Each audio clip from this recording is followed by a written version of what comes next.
Hello everybody, happy Easter.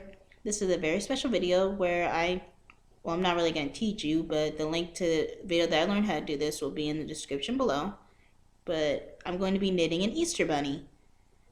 And today we're going to have a cartoon conspiracy, and it's regarding Hey Arnold. Isn't that great? I haven't really done a conspiracy theory on them in a while. And one of the things that always fascinated me about that show is that they actually go into a little depth about the parents, and gives us implications of how kids are growing up, and not just regulating to the roles of like, oh, they're useless, or that they don't have problems of their own. And I always centered on Helga's parents because, to be honest, after Arnold's, they're the ones that get the most focus throughout the show. And one of them, I wanted to look at maybe her relationship, because I kind of see that Muriel and Big Bob have an abusive marriage, but not in the traditional sense.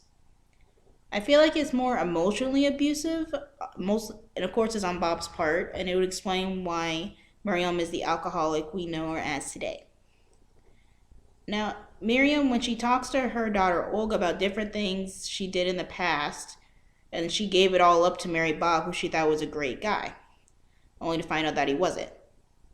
Now, my theory is that with Miriam having everything going on for her, and Bob mentioning, or at least in Arnold's dream, that he worked his way up through the big corporate businesses, cell phones and beepers, in order to get where he is today.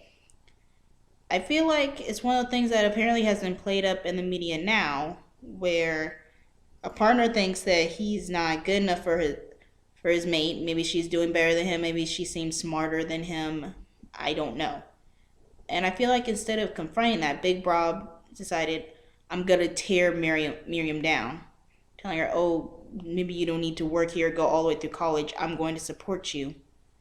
And when she realized she kind of wasted her potential ideals, pretty much giving birth to Helga and Olga, and well, I wouldn't say giving it up, but probably putting them on the back burner and realizing they're burnt. They're never going to come back because Big Bob is constantly keeping her down, and just ruining her potential.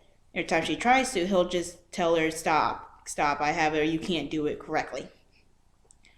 One thing that I've noticed, one of the episodes called the Beeper Queen, which is a personal favorite of mine, where Big Bob throws his back out after trying to get something off a shelf, and he realizes he can't go into work. She goes in for him and does a better job at negotiating different parts of business than him.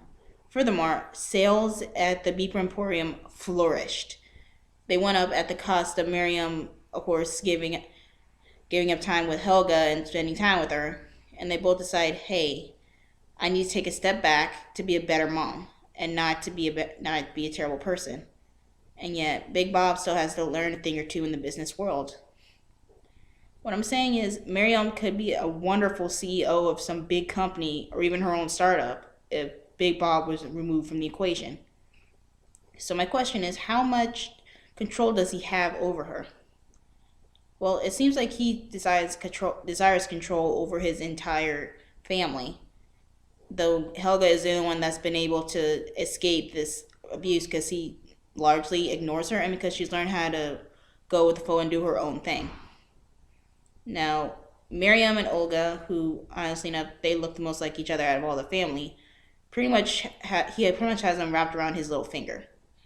And that's what he likes. That's why he likes Olga as a perfectionist. That's why Miriam is such a drunken mess.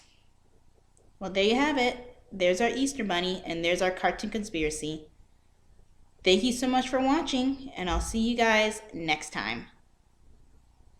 Bye.